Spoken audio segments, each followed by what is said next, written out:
we got in our heads that like we're going to become our own payments company. How hard could it be to essentially build a Square or a Stripe from scratch? Nobody told us we were crazy, and nobody had enough experience to tell us we were crazy. so to us, it was just this like amazing blank slate. Nobody builds a payments company from scratch.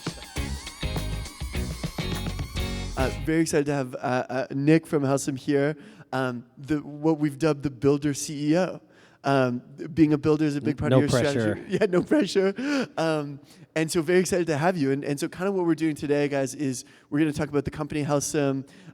Then we want to dive into the culture.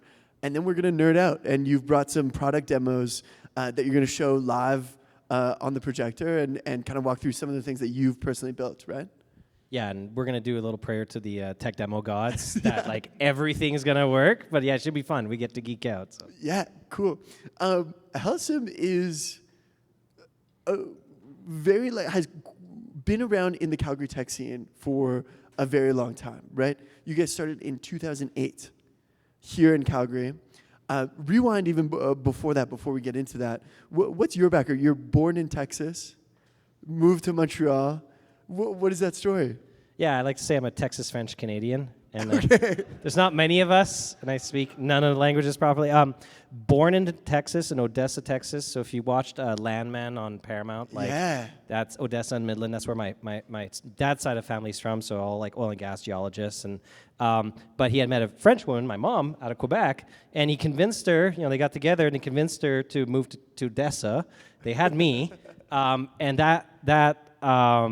She only lasted in Odessa for a year, and she's like, this sucks. Right. We're moving to Montreal, which is a little bit more exciting. So I was only in Texas for a year, grew up in Montreal, French is my first language, and then after 12 years there, I was 12, my dad was like, I work in energy. Montreal isn't really like the right place. Everyone's moving to Calgary. Yeah. So that was like the compromise, I guess. So came to Calgary in 96, 600,000 people. That was a big, Calgary's changed so much, which is amazing. Right now it's home. Like, I've been here for 30 years. But fell in love with the city, fell in love with the kind of frontier. I know not to lean too much into like the cowboy kind of like, it's like, but to a Montreal, and like, that was like, wow, like, it was just such a, and it's just a city that you can like build things, and it's totally. So I fell in love. Calgary's home now, and well, funny enough, that's very similar to my parents, but it was my dad stealing my Quebecois mom back to Winnipeg, which is somehow worse than Odessa. I don't know. Yeah. So you moved here, you kind of started falling in love with the city, the Odessa roots rubbing off while you're in Calgary, you're falling in love, and but you became like a developer, you became a coder. Did you go to school, or how did you learn to become a coder? Yeah, no, I just found like when we came here, part of like the negotiations, you're not negotiating when you're 12, like your parents tell you you're moving, but in your head you're negotiating. It's like, I got a computer and I got a dog. So we went to the SPCA, we got a dog named Digger, like he was so good. He was 128 pounds. He was half German Shepherd, half Black Lab, and half Husky. And we used to say like he was 3 halves, which is why he was 128 pounds. Okay. And I got a computer, and I really got into it, became a self-taught coder, got into coding, got into all that.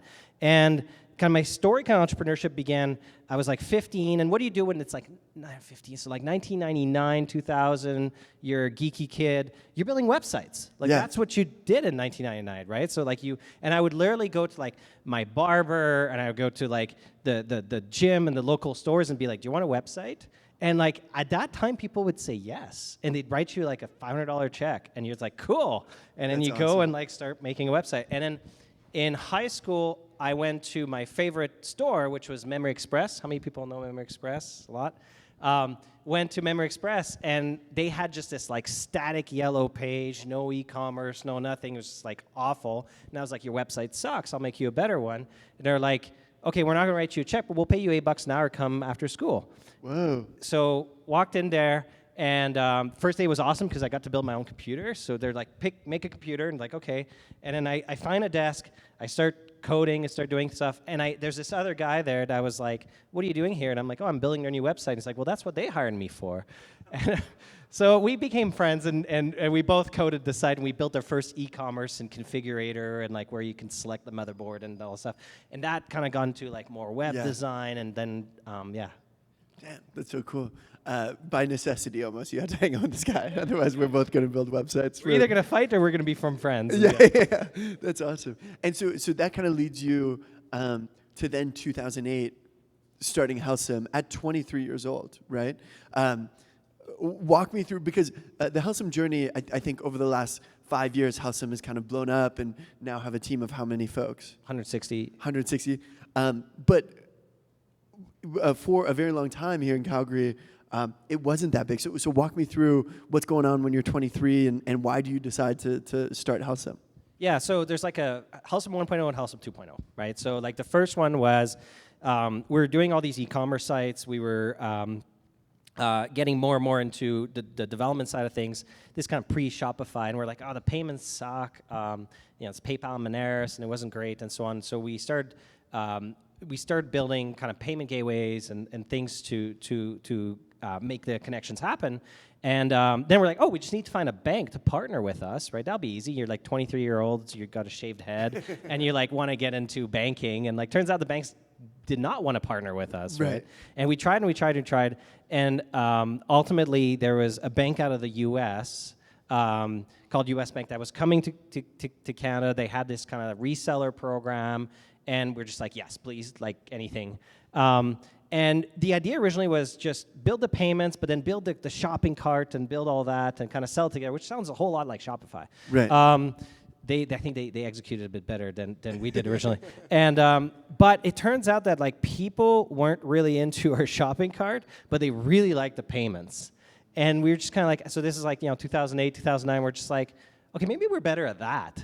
Right. And then so we started building this payments company, and it's really. This is like, I didn't know what the word startup was. I didn't know what the word venture or investors or anything like that. Even then, like, for those of you that have been in tech for a long time in this city, like, it wasn't cool to be in tech. Right. Like, it's like you went to get a job in oil and gas. Like, when you said, like, and you even say tech, you'd say IT, right? Like, I'm working in IT, and people are like, why are you doing that? But, we started building a business. And the first kind of iteration of Helcim, we were reselling the bank services. So the best analogy I have is, it's kind of like an insurance broker. Like, you're not the insurance company, you don't control the whole thing, but you can build a book of clients, and you can build relationships, and you kind of get into this space, right? And we built that for about 10 years, all the way till 2019, and we got it to about 30 people and like a decent amount of customers, but there was always this itch, and you were kind of seeing what was happening with like Square and Stripe and others in the marketplace, and we're like, we kind of want to go on our own, but we were kind of stuck as a reseller. Okay. I want to get into that pivot, but before we do, you told me in our prep call that when this started to work for you, your first 15 hires or your first team was all junior devs. And so you had like an army of 15 junior devs running around, like building for you. What was that like? And was that a mistake, or what did you learn doing that?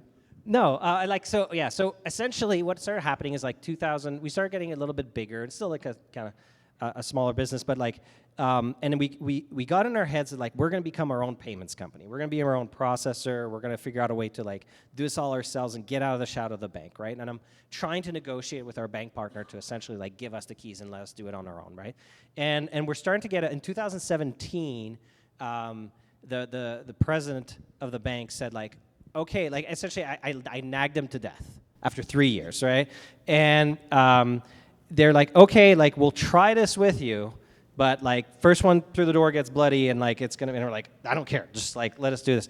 And it was like, okay, we're gonna take every dollar we can out of the old business, and we're gonna hire all these junior people, because it's like, it's Calgary and it's tech, that's what we could, and that's what we could afford too. And it was like mostly graduates from state, and it was the cool part about this is that like, nobody told us we were crazy, and nobody had enough experience to tell us we were crazy.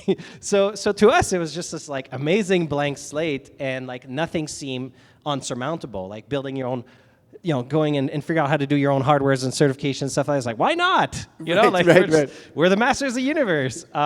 So we started kind of going down that journey, and we're just like, well, how hard? We know about payment. Yeah, a lot of this stuff is actually on the bank right now, but we're doing some of this stuff.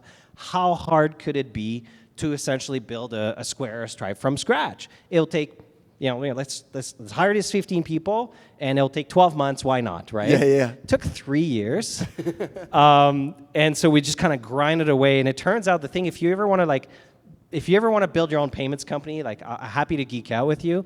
What's tricky about it is that you can't do lean development. You can't just build one thing and release it. It's like you can't release the hardware without the fraud detection system, right? Or the ledger, or the money movement, or the KYC stuff, or the it's just this massive upfront build. And as we're kind of we're like, oh wow, we're biting off a lot. You have to kind of chew through all that. But we kept doing that behind closed doors. And in the spring of 2020, perfect timing, we're just we're ready to go live. And that's when Helcim 2.0 was born. Okay. And that was motivated by that itch you said of could we become our own, get rid of the shadow of the bank and become our own massive company, Stripe. I don't know Stripe's market cap, but do we have the opportunity to play in this space? Yeah, so I mean, it really came down to I know this sounds corny, but we genuinely believe it. I fell in love with small businesses. They would say yes. They would write those checks when I was 15. They would open doors. They'd say yes to us coming in and installing a new payment system. And but we were still seeing how the banks and I will for those that have seen me talk before, I will knock on Moneris all day long.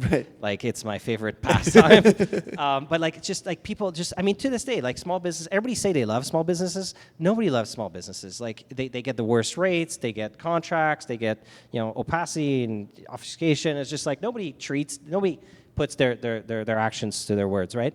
But we genuinely did. And even what was happening with Square and Stripe and some of those new ones coming in, but they're still getting gouged. They're still getting kind of dragged through the mud, right? Just in a different way. And we're we can do better. But the partnership that we had as a reseller of the bank did not allow us to do that. We were really much under their structure and their control kind of thing, right? So we're just if we're gonna go and treat small businesses the way that we think they truly can be treated, we're gonna have to go and get unshackled and really do this on our own. Yeah. Damn. Okay, that's awesome. And so you come into 2020, you come into Helcim 2.0. You've bootstrapped and amassed enough revenue from the old version of the company that you can invest that into Helcim 2.0, where you're often doing it by yourself. So maybe walk me through that transition. You end up going in 2022, raising a Series A. In I have it here, 2024, raising a Series B. How does the company change once you take on venture capital money and obviously now going to 160 employees? How has your company changed in that time? Yeah, we didn't even think about getting venture capital. Wasn't familiar with the space. We had to bootstrap, to this point and everything. But things were starting to grow really well, and it was my CFO Marge who came in my office in 21 and was yeah, this thing is going, but we need deeper pockets. This is insanity. Nobody builds a payments company from scratch, without investment dollars, right? And we're okay, well, what's a VC? And that was not that long ago, right? So went to other entrepreneurs in town, just how do you raise capital? What's a deck?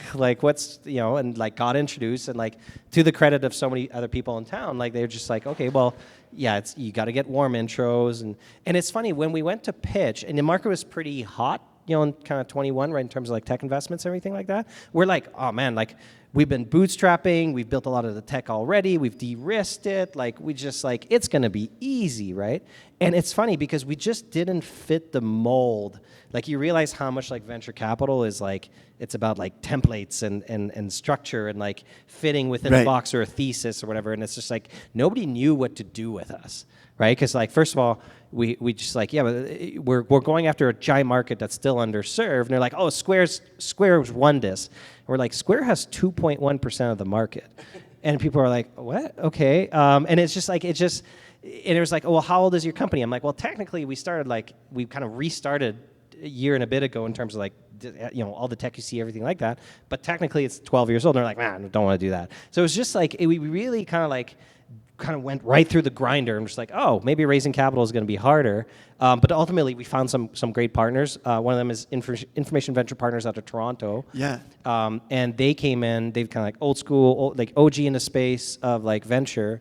And they came in, they're like, oh, no, like, we see something here, and they kind of held our hand and like got us through the Series A. And I asked Rob, who's still on our board, he's a wonderful investor, and I asked him on the other side. You always ask these questions once the check is cleared. So you wait for the check to clear, and then I asked, I'm like, why did you invest? And like so many people say no, right? You just kind of go through the grinder, right?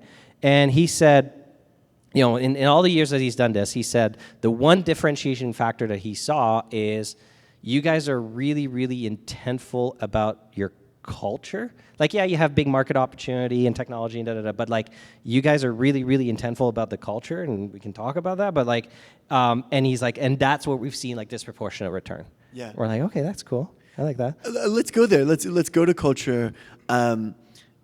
Your culture book is all published publicly. So anyone here can go and sort of look at what is Helcim's core values and what do they believe. And you guys are really proud of that culture, right? There's some really cool values on there. One is like, we are builders. We're a builder company. We are trustworthy, which is really interesting. I feel like we are trustworthy is not something that a lot of companies are like, this is one of the It's not a given in payments. So. yeah, not a given in payments. I do have them all here. Choose the harder path, which I love, and we are a company of many, which is kind of like one for all and all for one, right? And inclusion and everything, yeah. Yeah, and that kind of fits in. I took a look at your mission, and your mission is we want to be the most loved payment processor in the world. Which another oxymoron in the payment space. Yeah, like everybody needs payments. Nobody loves their payments. Yeah. Well, talk to me about this culture. How will the culture get you to that mission of being the most loved?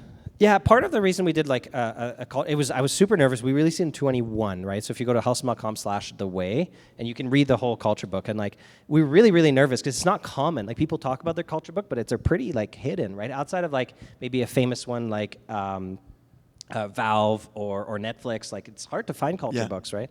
But we're just like, well, it's kind of like everybody. You're gonna find out that like every company's got a culture. Everybody's a different flavor of ice cream, right? And you're not gonna figure that out until you're in it.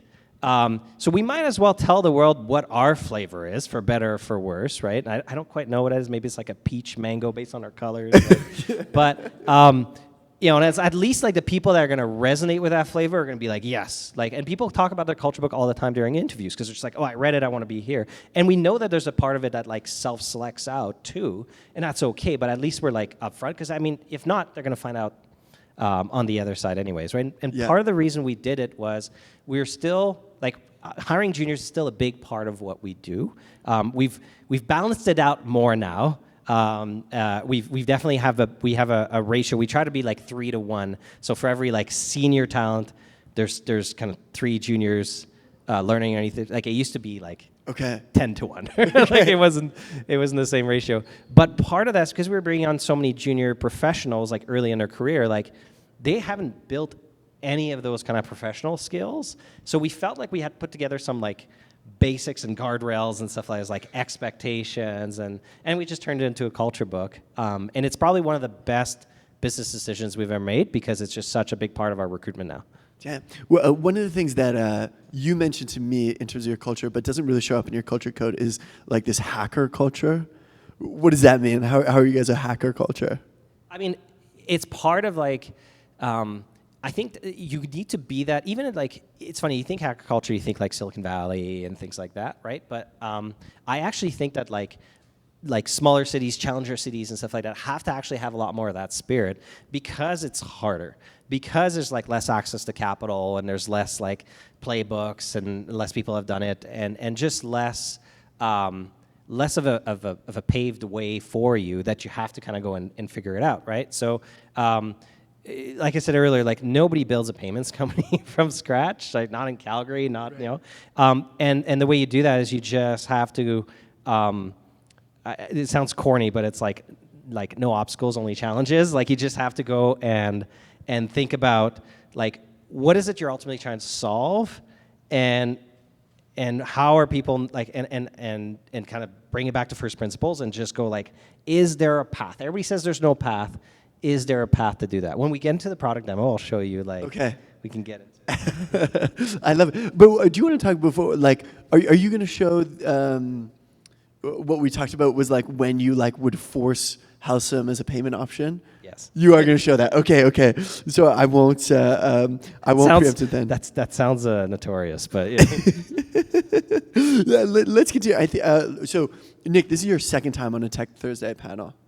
Yeah, the last panel, I think it wasn't me and you. It was like there was like 4 or 5 of us. Yeah, it was with Leah Sarich's Founders Mindset panel. But you said, I'm just curious if you still feel this way. You said that work-life balance. There's 4 pillars of life. I might be misquoting you. Career, family, friends, social. And if you want to be good at something, you have to. It's a 4 burners. I also said on the panel I have no friends, and I got a ton of text messages afterwards going, "What the fuck?" So that was fun to answer. I was like, "No, I guess we're friends." Yeah, sorry. It's the 4 burners. So you have family, you have a health, you have career, and you have friends, the social, right? And it's the 4 burner concept, which essentially, like, if you want to be good at something, you got to turn off one of those burners. Like, think about a stove, and you only have so much gas. If you want to be great at something, you got to turn off 2. And it's not like we pride ourselves on our culture. We work hard. We have something in our culture book called like the spirit of 50. And it's like, we don't count hours, but it's really just about like, it's not a 9 to 5. Like, if we're going to be the tech company and the company we want to be, like we're not Amazon burnout under your desk, right. But like it's above and beyond to like make something like this happen, right? And we're pretty forthcoming with it. The 4 burner thing is really just about like, you can have it all, you just can't have it all at once. And it's about being conscious about the fact that in different periods of your life, you're going to have to turn, I don't think you turn it off, but you have to kind of turn down certain things and turn up certain things if you're going to go and achieve what you want to achieve. And ultimately, I think it's about like delayed gratification, right? So it's like that's one of our pillars is the harder path. And it's about that. Like, it's like the harder things, the harder decisions and sacrifices, things like that, ultimately pay off in the long term. But you have to go in there like knowing that it's gonna be grindy sometimes, and it's gonna have to be hard choices, right? So yeah. And then I said I turned off my friends burner. I have no friends, and then everybody messaged me. That must have made you feel good, right? Well, yeah, it's like, oh, maybe I do have a friend or 2. That's great. I should say something like that so I get nice texts. I'm curious, from those 4 pillars, like, I know personally I feel like I live by 4 pillars. And one of those is empathy. But I do find that empathy is the hardest one to live by. So I'm curious from your sense, like, choose the hardest path, trustworthiness, we are builders, and a company of many. Is there one of those or a few of those that are like ones that you actively have to work harder as a culture to do well, and some that come a bit more naturally to the company? I think choosing the harder path is one of my favorite ones, but it's also one that gets, it's easy to take shortcuts and just try to think like short term. It's like in part it's about like short termism, right? And that's really easy. Like we're living in a society of like short term gratification, and like even being like with having investors now and everything like that. Like, you know, they say, oh, if you're publicly traded, people think about like, oh, the pressures in the market every quarter. It's like, you know what? Investors put pressure, even if you're not publicly traded, VCs put pressure on you every quarter, and like delivering on your numbers and hitting your metrics and everything like that. And it's easy to think about like it's easy to think about like, how do you shortcut that? And how do you, then it gets into the other value, like, you know, we are trustworthy. It's like, a lot of times it's like, oh, we could increase rates. We could charge extra for that. We could, you know, not quite, but like, you got to catch yourself, be like, first of all, it's not your values. It's not long-term value for the brand. And what we're trying to be, and ultimately what the mission is at that core. But that gets challenged like continuously, right? Yeah. So, okay, fair enough. You also have lessons on your culture code. Yes. So the 4 lessons are like, one is build people up. The second one is trust and transparency. And the third one is take ownership in everything we do. Are there funny stories in any of those? Like why are those lessons that you guys have learned as a company? Well, I don't know if they're necessarily like funny stories. They're certainly like lessons. I think that I'll take a little detour. Like the one of the biggest ones is around we do open book management. I don't know how many people know what like open book management is. So essentially, it's like all of our financials are available to our company, and you know you see that a little bit in tech, but like for traditional business. So like on a quarterly basis at our town hall, our CFO goes to the front, and we go through like balance sheet, we go through like revenue, we go through like good, the bad, the ugly, how are we doing, what's our cash runway, what's things like that, right? That was another like scary thing to do, right? It's one of those things where it feels really unnatural, right? If you think like, oh no, if the business is doing, like if you're in a period where you're doing really well, like, oh, everybody's gonna ask for bonuses and raises or something like that. If you're in a period where the business is getting really crunched, everybody's gonna like run away kind of thing, right? Like that's the fear, right? And we really like challenged that fear and ultimately made the decision like, let's do it. And like it's another one was like, I would never go back, right? Because what happens is actually the opposite. Like every business goes through ups and downs, right? We end up, that transparency goes into like now we have all of our salary ranges like in our intranet, like it's like we really lead into like the full transparency. And the in good times, like we work with our team to make sure that they feel rewarded, and in harder times or in crunchier times, the transparency actually like works really in your favor because people know.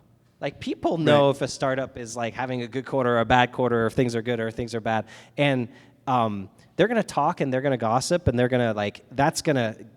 It's kind of the information's going to go out there and you can't control the message, or like it's going to get worse than what it is, or whatever. It's fester like, or something. Yeah, and it's just like people just want to know, right? It's like I remember right before we raised our Series B in 24. We sent those they're at Helcim, like recall this a lot, where it's like the business did really well. We 5x'd the business from our Series A. We went to a fundraise at the end of 23 for a Series B. The market was going like this. Yeah. And my CFO and I got into like 9 months of fundraising. We're like, oh God, I don't know what's gonna happen, right? And we're looking at our cash, we're looking at everything, and we're like, we thought we had this made, and it wasn't happening. And we did a big town hall, and we got with everybody, and we're like, 6 months to live. Whoa. 6 months to live. And like, we're like, what are we doing? And it wasn't, and we had a choice. Like, do we cut or do we just take it to the line? And we put all these things in place in terms of like, we didn't want to go jack up our rates. So it's like, what else can we do? So it's like, where's the product innovation? What can we do? What new value adds can we add? What can we do? What are all the initiatives? What do we need to fix with our marketing? What do we need to fix with everything? And we just went hard.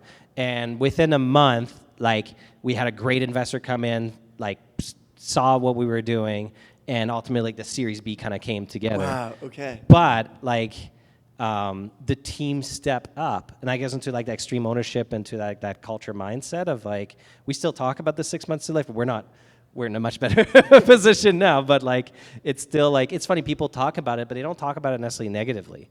There's actually like we've had people that say like I miss that era because it was so intense in that moment. Yeah, that's like type 2 fun. Were any of you guys Type there? 3. Show, were you there? Yeah, you guys are both nodding. Yeah. Was it crazy? Type 3 fun. Type 3 fun. Yeah, that's awesome. I want to nerd out in a second, but maybe to round it out. What's the end goal, or what's the long-term vision of Helcim? I think we have the mission, but yeah, curious where you want to take this thing now that you've been building this company for like 15 plus years. I mean, it feels like 5-6 years because there was such a big reset, right? But still, like, we've got investors, we got we're at a point. So I'll give you some quick stats. So we got 20,000 merchants.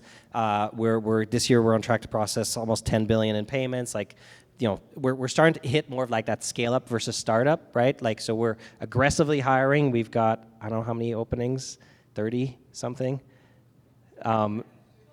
20-ish kind of thing. So we're hoping to be 180 people by the end of the year. Okay. The way that we look at it is we would love to build a publicly traded Calgary-based kind of anchor, the way that like Shopify put Ottawa and Toronto kind of on the map in terms of Canadian tech. I think that there's some cool companies in Calgary, including ourselves, that could do that as well. And ultimately, while living our mission, which is to be the world's most loved payments company, to help SMBs to like really kind of come into our own. That's the dream. Yeah, that's awesome. All right, let's go. Public by 2028. I'd love that. That's not going to happen, but love that. The public markets require you to be give you a quick sense of it. When Shopify and Square went public in 2013-14, they had $100 million in top line revenue, and the public markets were like, okay, you're good to go, right? And we're about that in terms of size. Now the public markets, if you're not at $1 billion in revenue, do not bother going public. Things have changed so much, so that's why you're not seeing those. That's just in a 12-year difference, right? It's like you need at least $1 billion in revenue for the public markets to accept you. So that just means companies are staying private longer until they finally get to that stage. Well, the good news is that's only 10x. Yeah, there you go, right? I love it. That's not bad, right? Awesome, you got 2028. this. 2028, come on. Double-digit growth. That's fine. All right, do you want to plug in? You're going to show us some things that you've built personally, right? Yeah. I guess I'll hold the mic and I'll, Yeah, if that works. Let's see if we can do this.